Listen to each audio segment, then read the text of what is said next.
के दामाद लागब रे तोर दीदी के भतार लागब रे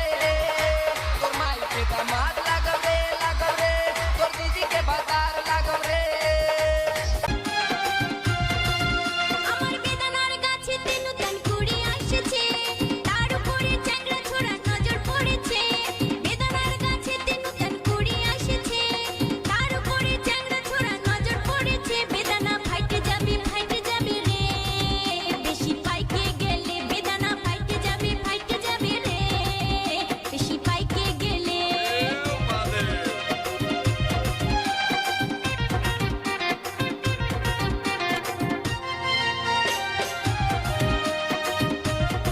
কৌশিক রেকর্ডিং।